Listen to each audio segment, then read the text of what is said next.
11편 1절의 말씀을 보겠습니다. 시편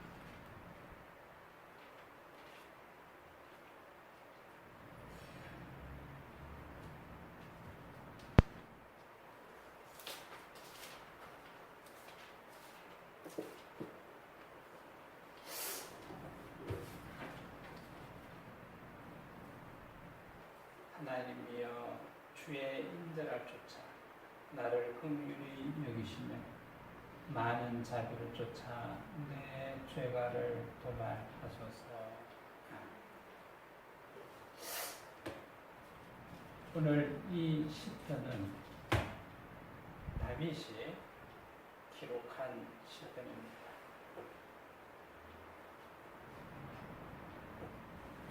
다윗이 그의 이 부하 장수, 정말로 그는 다윗을 위해서 너무너무 충성한 하나님 보시기에 참으로 아름다운 그런 장수였습니다. 그런데 다윗은 그 장수의 아내 바세바를 뺐습니다. 이건 인간으로서 할 짓이 못 되는 일이죠. 그리고 그가 그 일을 행한 후에 선지자 나단이 저를 찾아옵니다. 그리고 다윗을 책망합니다. 그때 다윗은 그 땅의 왕입니다.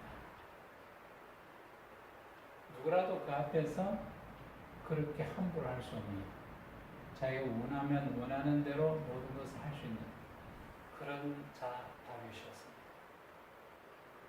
그럼에도 불구하고 다윗은 그 순간 나단 선지자 앞에 무릎을 꿇고 하나님 앞에 무릎을 꿇은 거죠. 자신의 죄를 회개합니다. 바세바를 취한 것은 분명히 자기의 잘못이라는 것을, 너무나도 큰 죄를 범했다는 사실을 인정하고 하나님 앞에 용서를 구합니다. 바세바를 취한 것은 한순간 다윗이 유혹을 받은 그런 결과로 우리는 생각할 수가 있습니다.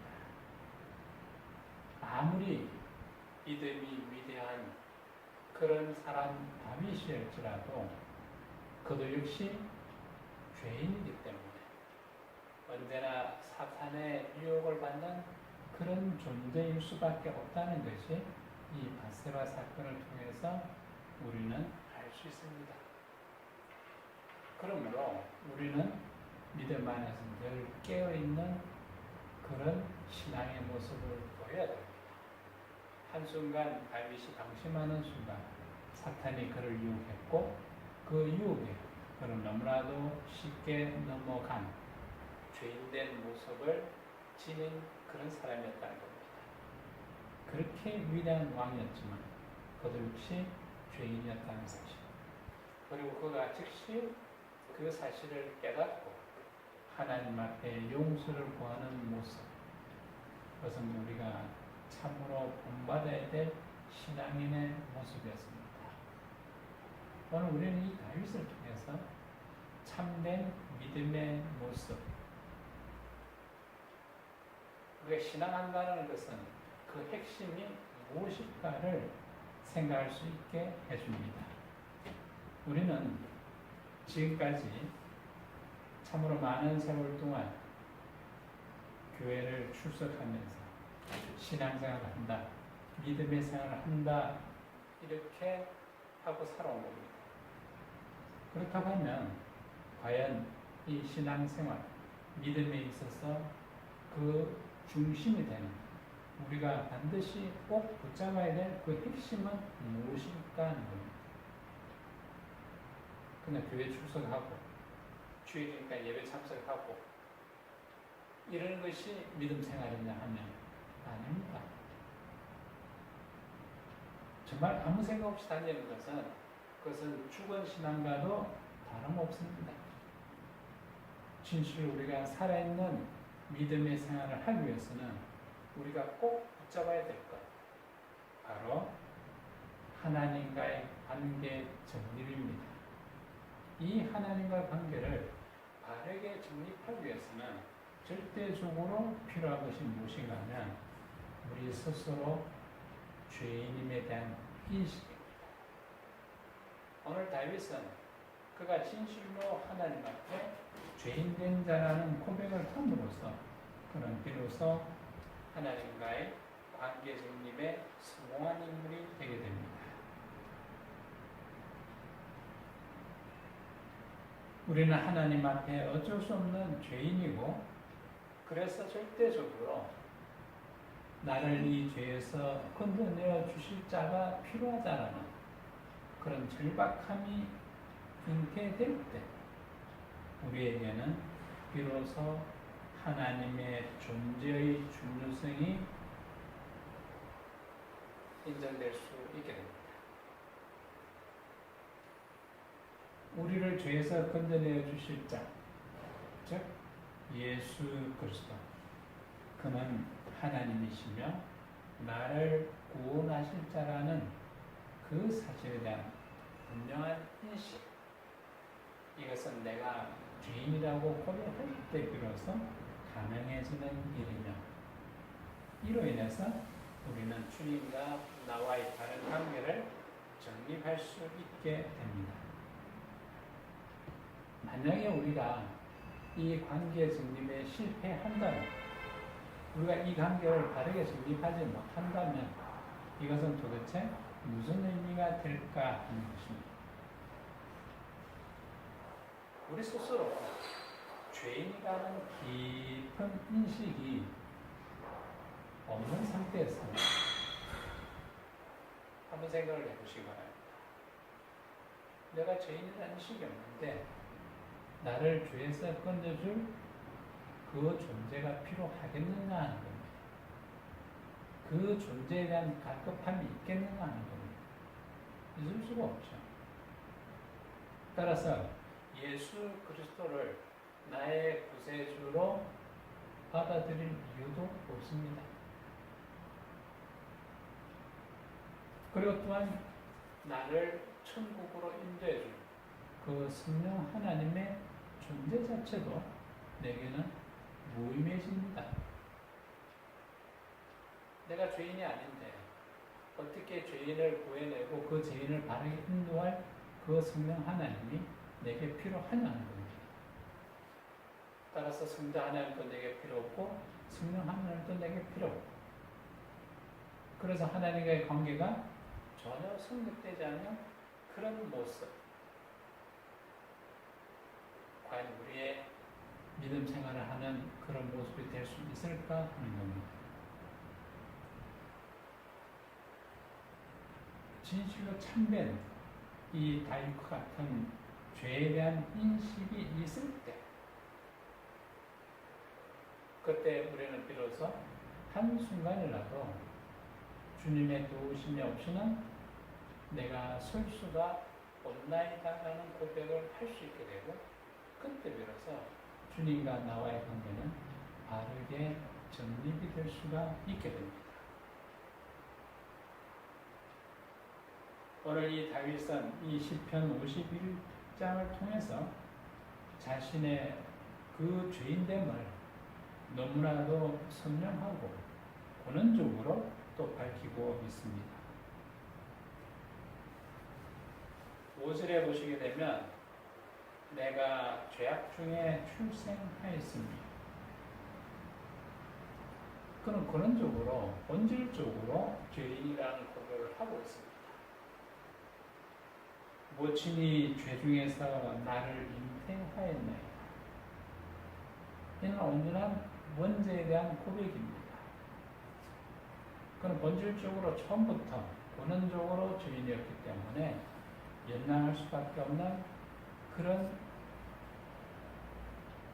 자의 자리에 서 있다라는 것을 분명히 시인함으로써, 그리고 이제 그가 죄를 범한 것이 다 자신의 허물이라는 것을 하나님 앞에 온전히 고백하고 있습니다.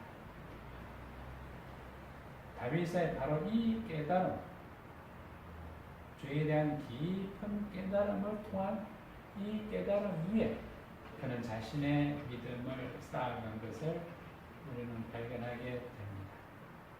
그리고 그는 드디어 하나님을 기쁘시게 하는 자의 자리까지 나아가게 됩니다. 이는 하나님이 우리를 만드신 목적이 무엇인가에 대한 정당한 답을 제시해 줍니다. 오직 하나님의 영광을 위해서 우리가 이 땅에서 시험을 입었노라 하는 그것을 다윗은 스스로 증명해 보였던 겁니다. 이사야 37장 35절에 이렇게 기록하고 있습니다. 대저 내가 나를 위하여 내 종 다윗을 위하여, 하나님 말씀입니다. 하나님이 다윗을 가리켜서 내 종 다윗이라고 칭하고 있습니다. 얼마나 하나님이 그를 깊이 인정하셨으면 그는 내 종이라 하셨겠냐는 거죠. 종이라는 것은 신분이 하찮다라는 그런 차원에서의 의미가 아니라 오직 하나님의 뜻대로만 움직인 자였다, 이런 의미입니다. 실제로 우리가 보는 종은 두 가지 관점을 볼 수 있는데, 첫 번째는 세상적인 눈으로 보면 가장 미천한 존재가 될 수 있지만, 영적인 차원에서 보면 그는 주인에게 온전히 순종하는 자로 드러납니다. 오늘 여기서 하나님이 그를 내 종이라 하신 이 표현은 그는 나의 영광을 위해서 온전히 내게 헌신하는, 내가 정말로 인정할 만한 내 뜻대로 삶을 사는 자였다, 이 표현입니다. 누가 과연 하나님 앞에 그런 칭찬을 받을 수가 있겠습니까? 오늘 하나님께서는 다윗에게 분명히 그렇게 말씀하셨습니다. 그렇게 말씀하시고, 그리고 하나님은 또 그를 위해서 너무나도 큰 복을 예비하셨습니다. 하반절 보면 이 성을 보호하며 구원하리라 하셨나이다. 그래서 다윗의 그 핏줄을 이어받은 후대 왕들이 쭉 나왔을 때 그들을 하나님이 끝까지 지켜 보호하겠다라는 약속의 그런 말씀입니다. 얼마나 그가 하나님을 기쁘시겠습니까? 하나님께서 그를 외면치 아니하시고 내가 너를 끝까지 보호할 것이다. 너뿐만이 아니라 너를 통해서 난 너 후손도 내가 그와 같이 지켜줄 것이다, 이 약속입니다. 오늘 하나님께서는 구원의 하나님이라는 것을 이 문장 속에 분명히 드러내셨습니다. 이렇게 구원에 이를 수 있게 한 그 시발점은 무엇이었느냐면 다윗이 하나님 앞에 내가 진실로 죄인입니다라는 고백에서부터 시작됐다는 사실입니다. 오늘 우리의 믿음도 마찬가지입니다. 우리가 진실로 구원에 이르기를 원하면 우리의 출발은 어디서부터 시작해야 되는가면 내가 진실로 하나님 앞에 죄인이었음을 고백하나이다 에서부터 출발해야 됩니다. 여전히 내 속에 의가 살아있고, 그래서 내가 떳떳한 어려운 자다라는 그런 생각이 지배한다 그러면 구원은 결코 내게 선물로 다가오지 않는다는 사실. 결국에는 우리가 그 많은 세월을 교회 출석한날지라도 우리의 궁극적인 목표가 되는 그 구원은 내게 해당 사항이 없다는 사실을 우리는 깊이 깨달아야 됩니다. 그래서 우리는 진실로 이 다윗처럼 이 순간에 내가 하나님이여 하나님 앞에 어찌할 수 없는 진실로 참된 죄인이었음을 고백하나이다. 이 고백이 먼저 이루어져야 됩니다.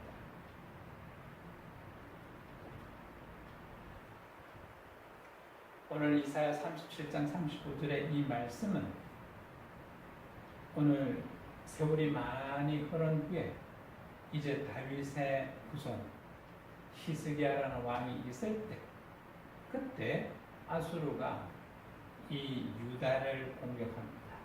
그리고 예루살렘을 공격해 왔을 때 유다 왕 히스기야에게 하신 그런 말씀입니다. 과연 그 무자비한 아수르로부터 이 예루살렘은 어떻게 되었을까? 건짐을 받습니다. 보호함을 입었다는 거죠. 사내림이 결국 패퇴하고 돌아갑니다. 유다가 강해서 그럴까요? 절대 아닙니다. 하나님이 지켜 보호하셨던 겁니다. 바로 그 다윗에게 하신 그 약속을 하나님은 참으로 성실히 이루셨던 겁니다. 이사야 37장 23절에 네가 해방하며 능욕한 것은 누구에게냐? 네가 소리를 높이며 눈을 높이도록 향한 것은 누구에게냐? 곧 이스라엘의 거룩한 자에게니라. 이렇게 함으로써 하나님이 당신의 이름을 그 땅에서 회복시키고, 그리고 이제 다윗의 삶을 통해서 드러난 그 영광을 천하만국에 증거하시려고 이 예루살렘을 아수르의 공격으로부터 보호하신 겁니다. 이렇게 된 것은 결국 그 옛날 그 조상 다윗에게 약속하셨던 하나님의 그 약속의 성취였습니다. 사무엘하 7장 12절에 하나님은 이렇게 말씀하고 계십니다. 네 수완이 차서 네 조상들과 함께 잘 때에 내가 네 몸에서 날 자식을 네 뒤에 세워 그날을 경복케 하리라. 이 약속이 그렇게 많은 세월이 흘러서 히스기야 때 그렇게 이루어진 것이 보여진 겁니다. 이러한 하나님의 위대한 은혜의 약속의 성취의 그 출발점은 바로 다윗이 자신이 스스로 진심으로 하나님 앞에 내가 죄인입니다라는 그 고백의 자각에서부터 시작됐던 겁니다. 그리고 이 약속은 드디어 다윗의 후손인 예수 그리스도가 오심으로써 완전하게 성취됩니다. 이런 깨달음의 위대한 믿음의 사람 다윗, 그와 함께 우리가 생각해 볼 수 있는 또 다른 한 인물, 그는 우리는 신약에서 발견할 수 있게 됩니다.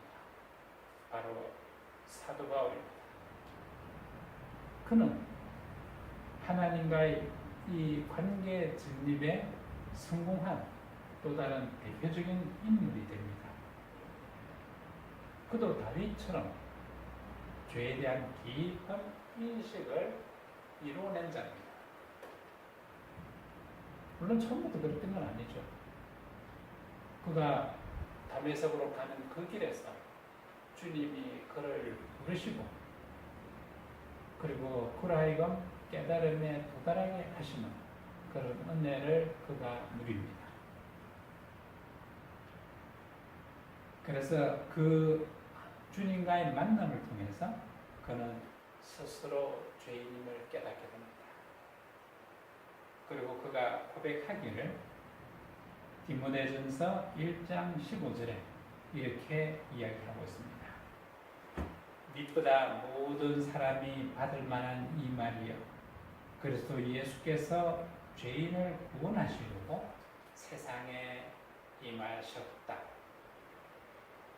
죄인 중에 내가 괴수입니다. 죄인 중에 괴수라는 것은 죄인 중에 제일 큰 죄인이라는 얘기죠.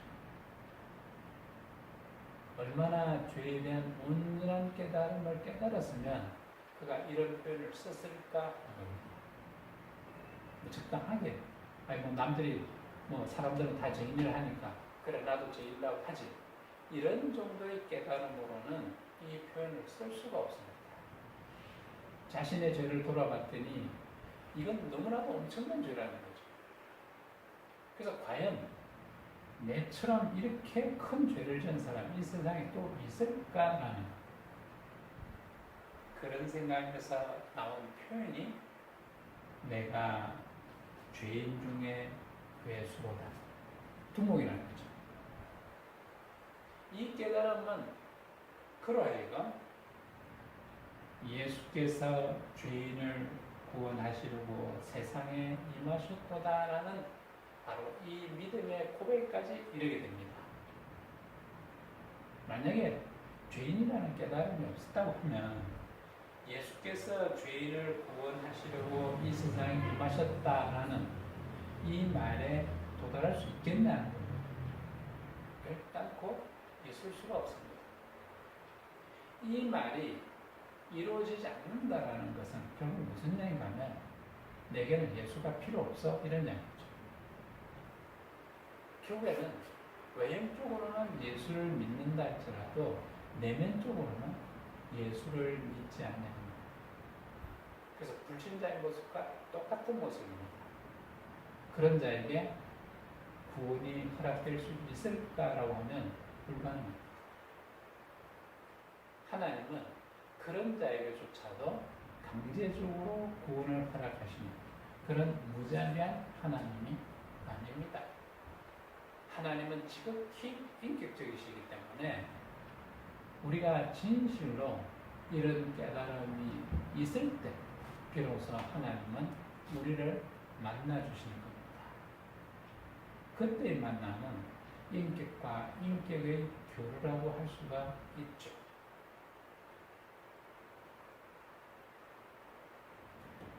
오늘 이 사도 바울이 이런 깨달음에 도달한 것은 그가 스스로 자신의 노력으로 된 것이 결단코 아니라는 것을 고린도전서 15장 10절에 이렇게 표현함으로써 드러나 있습니다. 그러나 나의 나된 것은 하나님의 은혜로 된 것이니 내게 주신 그의 은혜가 헛되지 아니하여 내가 모든 사도보다 더 많이 수고했으나 내가 아니요 오직 나와 함께 하신 하나님의 은혜로다. 여기 분명히 나의 나된 것은 하나님의 은혜라는 거죠. 그가 결국에는 죄인임을 깨닫고 주님이 절대적으로 내게 필요합니다라는 이런 인식에 도달한 것도 자기의 지식으로 된 것이 아니라 성령 하나님의 은혜 베푸심, 하나님이 알게 하셨으므로 이런 은혜를 내가 얻었다 한 고백입니다. 죄인된 자로서는 스스로 그런 경지에 올라가는 건 처음부터 절대 불가능합니다.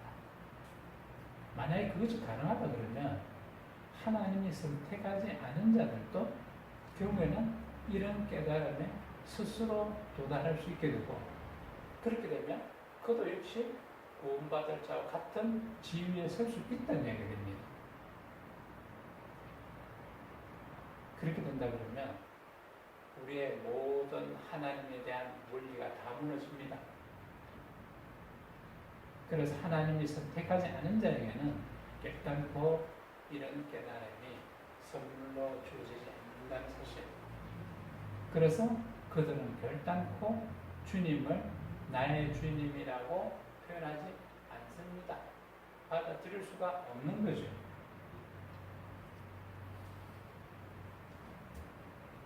그래서 하나님께서는 반드시 자신을 간절히 찾는 자의 하나님, 그런 하나님이시라는 것을 성경 여러 군데 구절을 통해서 밝혀놓고 계십니다. 그렇게 되는 것도 자신의 능력이 아니라 하나님이 그를 선택해 주셨으므로 하나님을 알게 하신 그 하나님의 은혜로 가능해지는 일이라는 겁니다. 시편 9장 10절에 이렇게 기록되고 있습니다. 여호와여 주의 이름을 아는 자는 주를 의지하오리니 이는 주를 찾는 자들을 버리지 아니하심이니이다. 그래서 주를 찾는 자, 주를 찾게 되는 그 출발이 어디서부터 가능하냐? 죄인이라는 깨달음. 그 죄인이라는 깨달음은 또 어디서 오느냐? 주께서 우리를 선택하신 것, 하나님의 은혜로 그 사실을 깨닫는다는 겁니다. 히브리서 11장 6절에 이렇게 기록이 되고 있습니다. 믿음이 없이는 기쁘시게 못하나니 하나님께 나아가는 자는 반드시 그가 계신 것과 또한 그가 자기를 찾는 자들에게 상 주신 이심을 믿어할지니라. 그렇게 해서 하나님과의 바른 관계 정립에서 오는 이 위대한 은혜의 선물, 그것이 예배되어 있다는 것은 성경이 분명히 우리에게 선포하고 있는 희망적인 말씀입니다. 이제 이 다윗과 사도 바울과 같은 이런 위대한 믿음의 인물들과는 대비되게 참으로 우리가 경계해야 될, 그런 경계의 표상으로 삼아야 될 또 다른 인물들이 존재합니다. 바로 대표적인 인물 가룟 유다입니다. 그는 하나님과의 관계 정립에 실패한 대표적인 인물입니다.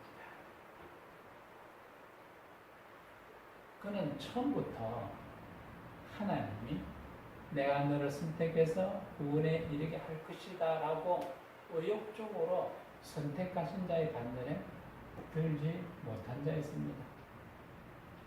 그러면 이제 여러분들도 이렇게 생각하실 거예요. 예수님이 12제자로 선택된 것이 그걸 상징하는 게 아니냐? 다른 많은 사람들 중에 정말로 귀한 은혜, 예수님의 제자가 되는 그런 자리에 섰다라는 것은 하나님이 저를 구원하기로 선택한 자라는 그런 표현 아니냐라고 할 수 있습니다.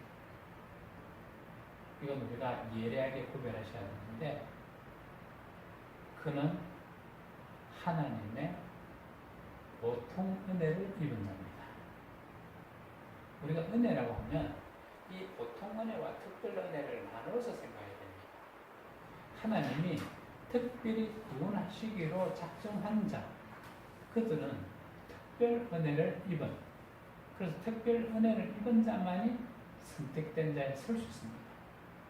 그렇다고 해서 하나님이 유기할 자라고 우리가 보통으로 표현하는 이 버림받은 자, 이런 자에게 대해서도 하나님이 어떻게 하시느냐? 그 버릴 자에게는 참으로 매정하게, 잔인하게 지옥불에 쑤셔넣는 그런 하나님이시냐 하면 아닙니다. 우리가 섬기는 하나님은 그런 잔인한 하나님이 절대 아닙니다. 많은 사람들이 오해를 하는데, 하나님이 유기하셨다라는 그 표현 속에 하나님이 아주 의지를 가지고 강압적으로 어떤 선한 자를 선택해서 지옥불에다 쑤셔넣는 그런 의미로 받아들이는 사람들이 있는데, 이건 너무나도 큰 오해요. 대단히 잘못된 인식입니다. 그들이 지옥불에 들어가는 것은 그들이 처음부터 범죄한 결과로 그들의 잘못 때문에 가는 겁니다. 그럼 왜 유기라고 표현하느냐? 하나님은 그들에게 아주 적극적으로 살릴 자들을 선택한 것 같은 그런 적극적인 의지의 표현을 안 하신 겁니다. 그냥 보신 겁니다. 이걸 우리는 뭐라고 표현하는가 하면 간과하셨다라고 표현합니다. 그냥 버릴 자는, 이 버릴 자라는 표현도 우리가 참 잘못된 표현이라고 생각해 주는데, 하나님이 죄인된 자를 죄인된 상태로 그대로 두시는 것, 이게 관과입니다. 그래서 그가 결국에는 지옥불에 떨어지는 것은 자신의 죄의 결과입니다. 그러나 하나님께서는 그런 자에게조차도 어떻게 하시느냐? 보통 은혜라는 것을 베푸시는 겁니다. 하나님이 이 땅을 살아가는 많은 사람들 대상으로 아침에 해가 뜰 때 특별히 너는 내가 선택했으니 너에게만 햇빛을 비춰주고, 저자는 내가 선택을 안 했으니까 이 햇빛을 가릴 거야 라고 하신 적은 한 번도 없습니다. 그들에게도 똑같이 하나님께서 햇빛을 허락하신 것을 우리는 일상생활 속에서 경험합니다. 그래서 그들도 이 땅을 살아가면서 이 땅에서 누릴 복을 누리는 그런 은혜를 받습니다. 그러므로 하나님께서는 어떻게 하셨느냐, 이 가룟 유다에게도 보통 은혜를 베푸신 겁니다. 그래서 어떻게 되느냐, 그가 그런 은혜를 받았기에 예수님도 만날 수 있습니다. 그래서 예수님의 그 바운더리 안에 들어가는, 제자의 자리까지 들어가는 그런 은혜도 그가 누린 겁니다. 이게 하나님의 은혜라는 거죠. 그런데 중요한 것은 뭐냐, 그를 하나님께서 선택된 자의 판전에 세우지 아니하셨으므로 그는 죄인이라는 그 죄에 대한 깨달음이 있을 수 있었느냐 하면 처음부터 없습니다. 그가 예수님을 부지런히 따라다녔지만 그가 한 번이라도 내가 죄인입니다라는 그런 고백을 한 적이 있냐면 성경에 찾아볼 수 없어요. 오직 그는 세상의 그 유혹, 사탄이 원하는 대로 따라가는 그런 자신의 모습만을 드러냅니다. 우리가 어디를 가서 보는가 하면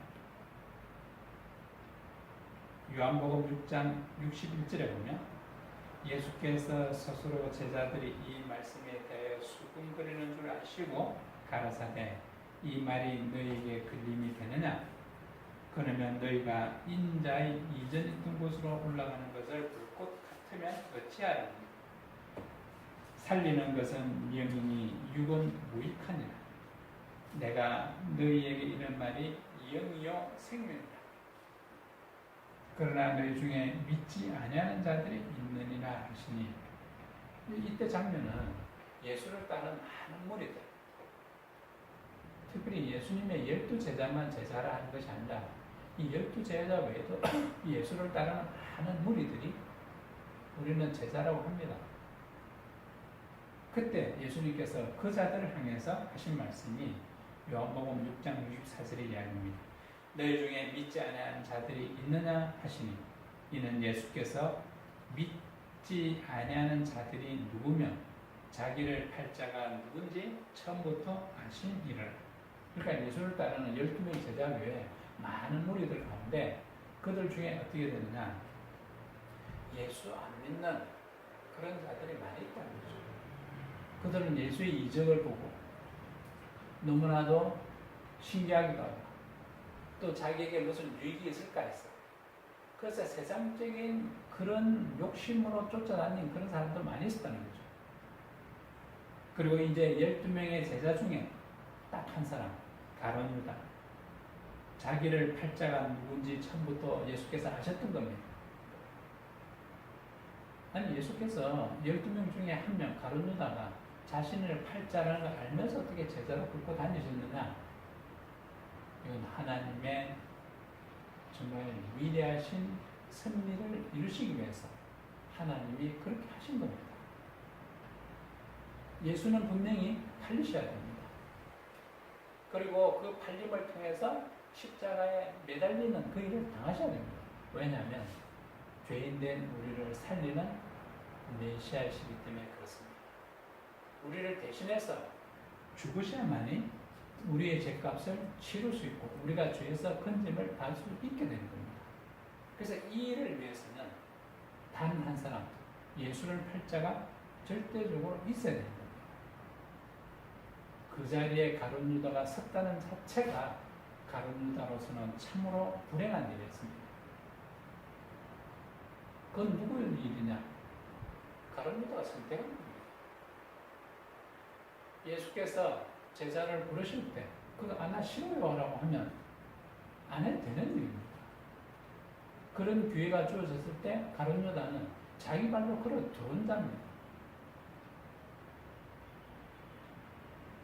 65절에 또 가랐을 때 이러함으로 전에 너에게 말하기를 내 아버지께서 오게 하여 주지 아니하시면 누구든지 내게 올 수 없다 하였노라 하십니다. 이 말씀은 하나님의 선택한 자만이 예수와 바른 관계를 맺을 수 있다는 얘기입니다. 다시 말해서 하나님이 선택한 자만이 자신이 죄인임을 고백할 수 있게 되고 이 죄의 고백 위에 예수님과 바른 관계가 정립이 되는 겁니다. 이것이 예수께 나올 수 있다는 그 말입니다. 그런 의미에서 보면 가룟 유다는 오늘 주님이 말씀하신 것처럼 누구든지 내게 올 수 있다라는 그 대상에 들어갈 수 있느냐 하면 못 들어온 겁니다. 보이는 모양으로는 예수와 더불어서 같이 생활하고 있으니까 예수께 나온 것처럼 보이지만 본질적으로는 그는 예수께 나온 자가 아니라는 이야기입니다. 66절에 이름으로 제자 중에서 많이 물러가고 다시 그와 함께 다니지 아니하더라.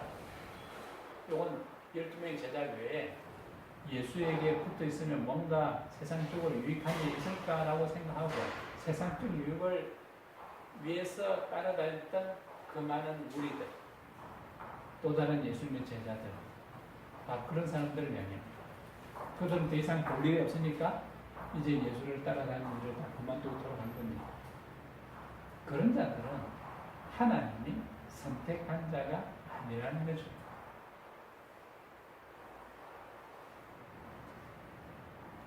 (67절에) 예수께서 12제자에게 이르시되 너희도 가려느냐? 시몬 베드로가 대답하여 주여 영생의 말씀이 계시오매 우리가 네게로 가오리까? 이렇게 말한 것도 베드로가 말한 것처럼 보이지만 진실로 이 말씀의 출발은 하나님이 그를 선택해 주셨으므로 하나님의 은혜로 된 말씀입니다. 이제 11명의 제자들은 바로 그런 제자의 반대로 섰지만 가룟 유다 그는 아니었습니다. 70절에 예수께서 대답하시되 내가 너희 12를 택하지 아니하였느냐? 그러나 너희 중에 한 사람은 마귀니라 하시니.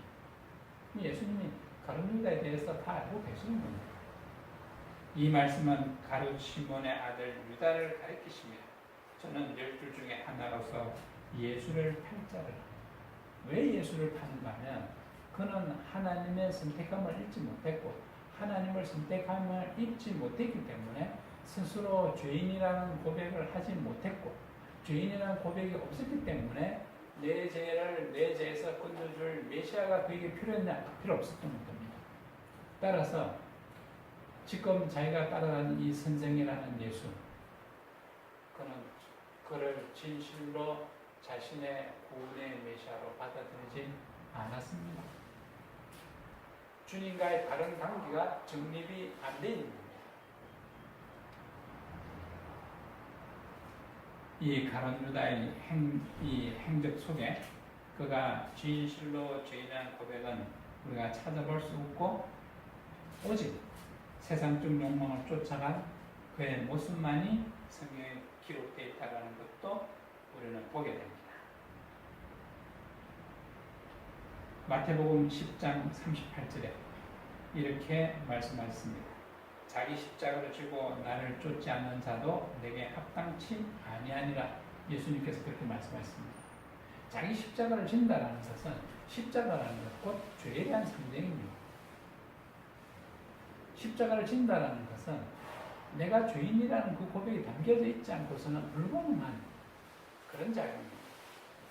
그래서 자기 십자가를 진다라는 것은 그 기저에 내가 진실로 죄인임을 고백하나이다.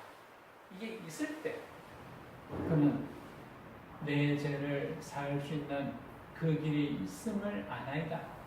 십자가가 필요해진 겁니다. 그런데 가룟 유다에게는 그런 의식이 있었느냐? 없었죠. 그래서 어떤 일이 벌어지느냐? 마태복음 26장 14절에 그때 12 중 하나인 가룟 유다라 하는 자가 대제사장들에 가서 말하되 내가 예수를 너에게 넘겨주리니 얼마나 주려느냐 하니 그들이 은 30을 달아 주거늘. 이 은 30은 어디에 필요한 겁니까? 세상을 살아가는 데 필요한 겁니다. 그래서 가룟 유다는 오로지 세상적 욕망망을 쫓아간 그런 대표적인 인물. 왜 그랬을까? 그는 처음부터 하나님이 선택하지 아니하였으므로 그 속에 죄인된 그런 추악한 모습이 그대로 드러나 있었고, 그런 상태에서는 결코 자기가 죄인이라는 고백을 할 수 없는 그런 자였습니다. 그렇기 때문에 그는 철저히 사탄의 그런 유혹을 따라갔고 사탄이 원하는 대로 그 길을 갔던 겁니다. 그래서 드디어 메시아를 하는 인류 역사상 가장 불행한 일을 그가 저지르고 맙니다. 이런 철면피한 모습은 바로 인류 최초의 죄를 범한 아담에게서부터 발견하게 됩니다. 아담이 범죄했을 때 하나님이 그를 찾아옵니다. 왜 찾아오셨겠어요? 그에게 회개의 기회를 주시려고 오신 겁니다. 그럴 이유가 없다고 하면 하나님이 그를 처음부터 너 죄 지었으니까 이제 지옥 갈 일만 남았네 하고 그냥 바라만 보셔도 될 일입니다. 그런데 굳이 그 죄인을 찾아왔다는 것은 어떻게 해서든지 살리고 싶다는 하나님의 간절한 욕망의 또 다른 표현이었습니다. 그런데 정말로 안타깝게도 이 아담, 인류를 대표하는 이 아담이 그 찬스를 놓쳐버리고 맙니다. 창세기 3장 9절에 보면 여호와 하나님이 아담을 부르시며 그에게 이르시되 네가 어디에 있느냐? 하나님 몰라서 물었겠어요. 네 위치가 어디냐라는 겁니다. 하나님의 영광을 위해서 지어진 네가 어찌해서 그 담대 자리에 서 있느냐? 왜 네가 죄인의 자리에 서 있느냐? 다시 말해서 네가 이 순간 내 앞에서 죄인임을 고백해라. 찬스를 주신 겁니다. 그런데 아담의 대답은 어떻습니까? 10절에 보면 가로되 내가 동산에서 하나님의 소리를 듣고 내가 벗었으므로 두려워하여 숨었나이다. 죄에 대한 고백 하나도 없습니다. 자기가 어렵다는 거죠. 하나님을 피해서 그렇게 도망간 그런 자기의 행위의 정당함에 대한 그런 반박입니다. 11절에 가라사대 누가 내 벗음을 네게 과했느냐? 내가 너더러 먹지 말라 명한 그 나무 실과를 네가 먹었느냐? 하나님 또 뭐라고 묻겠어요? 찾아오신 것은 이미 아담이 선악과를 먹고 죄를 범했다라는 다 알고 있는 상황입니다. 그런데도 하나님이 네가 먹었느냐라고 물으신 것은 네가 한 번 더 내가 찬스를 줄 텐데 네가 죄인임을 고백한데 이 순간입니다. 그런데 12절 답변 더 과반입니다. 아담이 가로되 하나님이 주셔서 나와 함께 하신 여자 그가 그 나무 실과를 내게 주므로 내가 먹었나이다. 누구 잘못이라는 거죠? 자기 마누라가 잘못이라는 거죠. 마누라가 다 책임이 있다는 거죠. 먹은 것은 자기 자신입니다. 절대적으로 자신이 책임져야 될 이 죄에 대한 책임을 타인에게 전가하는 비겁한 아담의 모습을 보게 됩니다. 오늘 이 모습이 우리에게 그대로 유전됐습니다. 그래서 우리는 참으로 비겁한 자의 삶을 살았던 겁니다. 주님이 나를 불러주시기 전까지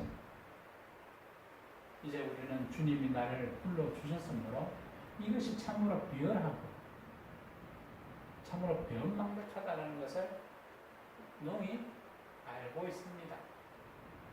그런데 아직도 하나님이 선택하지 않은 자들, 그들은 이 모습 이대로를 살고 있습니다. 그러고도 자기 자신들이 그렇게 비열하다는 것을 절대 못 깨닫습니다. 그렇기 때문에 그들은 하나님 앞에 잘못을 고백할 수 있는 능력이 처음부터 없습니다. 이게 죄인된 자의 특징입니다.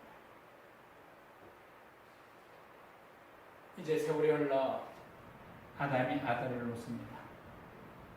가인, 우리가 아는 인류 최초의 살인 행위를 한 도무지 구원받을 수 없는 자의 선자 가인. 그의 모습을 살펴보면 이 아버지 아담보다 더 파렴치합니다. 창세기 4장 5절에 이렇게 기록이 되어 있습니다. 가인과 그 재물은 연락하지 아니하시니 가인이 심히 분하여 안색이 변하고. 하나님 앞에 재물을 드린 하나님 안 받았다는 거죠. 받고 안 받고는 하나님 마음입니다. 자신에게 그런 권리가 전혀 없는 그런 죄인임에도 불구하고 그는 떳떳하게 의인인 것처럼 왜 내 의를 받아주지 않느냐라고 항변하고 있는 모습입니다. 죄인이 어떻게 의인이라고 주장할 수 있느냐는 거죠. 오늘 이 가인의 모습 속에는 철저하게 버림받아야 될 자의 모습이 적나라하게 드러나고 있는 겁니다. 도무지 하나님의 선택함을 입지 못한 자의 모습이 어디까지 추악해지는가를 보여주는 가장 대표적인 예가 가인입니다. 6절에 여호와께서 가인에게 이르시되 내가 분하여하면 어쩌미냐 안색이 변하면 어쩌미냐. 그래서 하나님은 보통 은혜를 허락합니다. 이 특별한 은혜. 하나님이 그를 선택하지 않은 상태에서 이런 상황이 벌어지면 죄인된 자는 어떻게 하느냐, 선택함을 입지 못한 자의 모습은 어떻게 되느냐, 이 회개의 기회를 잡을 수 있느냐, 절대 못 잡습니다. 4장 7절에 내가 선을 행하면 어찌 낯을 들지 못하겠느냐, 선을 행하지 아니하면 죄가 문에 엎드리냐, 죄의 소문은 내게서나 너는 죄를 다스릴지니라. 다스리라는 게 다스릴 수 있습니까? 하나님의 은혜가 아니면 절대 죄를 다스릴 수 없습니다. 이렇게 하나님께서 말씀하셨는데 가인이 그러면 내가 정말 잘못했습니다. 내가 죄인입니다. 라고 고백하면 죄를 다스리면 됩니다. 그런데 그 이후의 장면을 보면 가인이 그런 말을 하고 있느냐 하면 못합니다. 왜냐하면 선택함을 입지 못했기 때문에 사람의 능력으로는 죄에 대한 고백을 절대 할 수가 없다는 겁니다. 8절에 가인이 그 아우 아벨에게 고하니라. 그 후 그들이 들에 있을 때 가인이 그 아우 아벨을 쳐 죽이니라. 이렇게 여러 번 기회를 주었음에도 불구하고 끝내 그는 마지막에 살인이라는 최악의 경우까지 만들어냅니다. 이것이 선택함을 잃지 못한 죄인이 할 수 있는 데까지 할 수 있는 최악의 모습입니다. 여호와께서 가인에게 이르시되 내 아우 아벨이 어디 있느냐? 하나님 모르시겠습니까? 또다시 회개의 기회를 주시는 겁니다. 그가 가로되 내가 알지 못하나이다. 뻔뻔한 죄인의 모습입니다. 선택함을 잊지 못한 결국 유기될 자의 가장 확실한 모습이 이런 모습입니다. 내가 내 아우를 지키는 자니까. 그는 형으로서 마땅히 동생을 돌봐야 되는 그런 자리에 있는, 그래서 아우를 지키는 자임에도 불구하고 그럴 책임이 내게 없다라고 항변하는 그런 모습을 보임으로써 가장 죄인된 자의 모습을 적나라하게 보이고 있습니다. 가스되 내가 무엇을 하였느냐? 살인했다는 하나님 압니다. 이랬으면 가인이 내가 하나님이여 살인하는 죄를 범하였나이다 했으면 좋았을 텐데 그렇게 할 수 있는 능력이 가인에게 있었느냐 하면 그는 절대 없었습니다. 왜냐하면 하나님 그를 선택하지 않으셨기 때문에 그렇습니다. 죄인된 자는 스스로 자기 능력으로 이런 일들을 결단코 할 수 없다는 사실. 따라서 오늘 우리가 하나님이여 내가 하나님 앞에 큰 죄인을 고백하나이다 하라고 할 수 있는 것은 내 능력으로 하는 것이냐? 아닙니다. 하나님이 나를 선택해 주심으로 하나님 내게 은혜 베푸신 그 은혜로 인한 결과물이라는 사실. 그러므로 그 고백은 나의 공로가 아니라 하나님의 은혜의 선물이라는 사실입니다.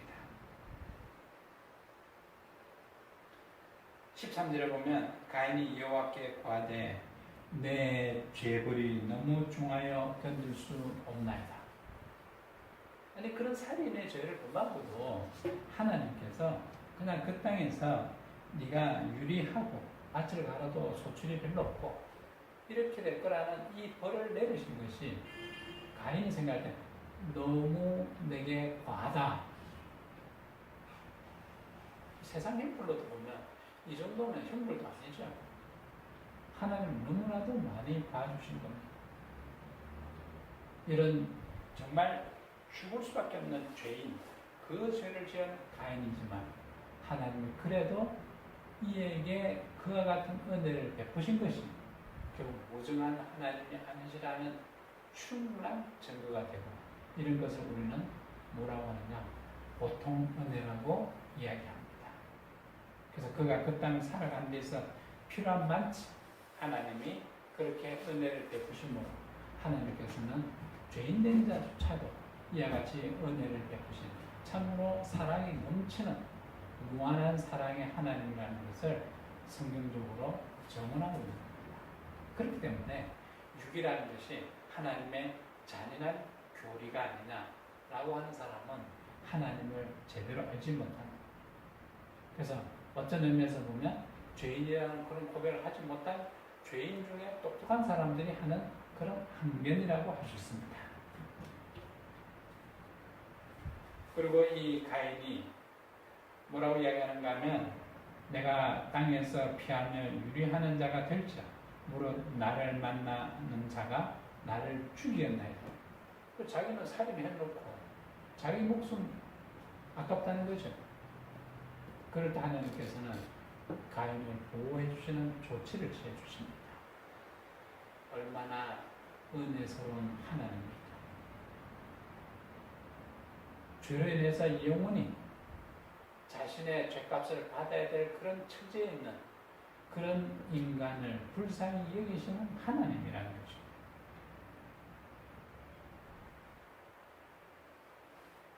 이제 구원받지 못할, 다시 말해서 선택된 자의 자리에 서지 못할 유기 될 자의 또 다른 특징은 그 사람은 오로지 그 관심이 세상을 향해 있다는 데 있습니다. 그들은 결단코 하늘을 소망하는 그런 모습은 보이지 않습니다. 가룟 유다가 그랬습니다.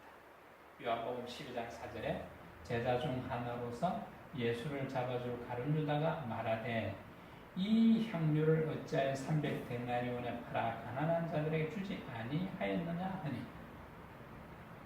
마리아가 향료를 부어서 예수님의 장사를 준비하는 그 장면 이야기입니다. 값이 무진장 나가는 거죠.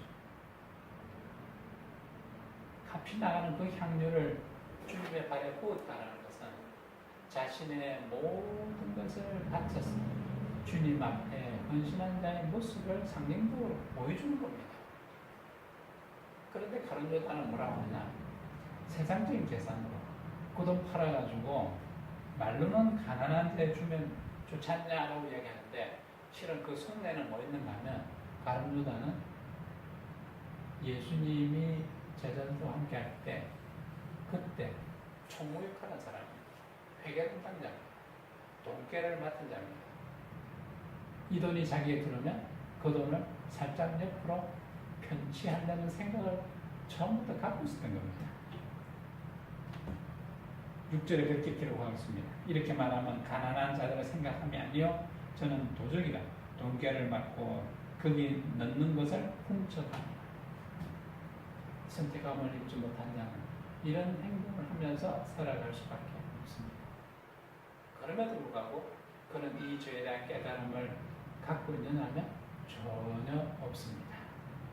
죄에 대한 깨달음은 결국 사람의 능력으로 되는 것이 아니라 하나님이 주시는 은혜라는 사실을 오늘 가룟 유다를 통해서 분명하게 보여주고 있습니다. 그래서 그는 결단코 하늘에 대한 그런 소망을 갖고 있지 아니하는 죄인이기 때문에 하나님을 결단코 찾으려 하지 않는 그 모습을 여실히 보여주고 있습니다. 오늘 우리가 우리 모습 속에 만약에 가룟유다처럼 이런 모습이 조금이라도 보인다고 그러니 경계하셔야 됩니다. 만약에 그쪽으로 치우치면 우리는 어떻게 되냐? 선택받지 못한 자라는 얘기죠. 하나님이 선택한 자들을 온전히 보존하시려고 이런 자들을 예로 보이시면서 우리로 하여금 경계케 하시는 겁니다. 조심하라는 거죠.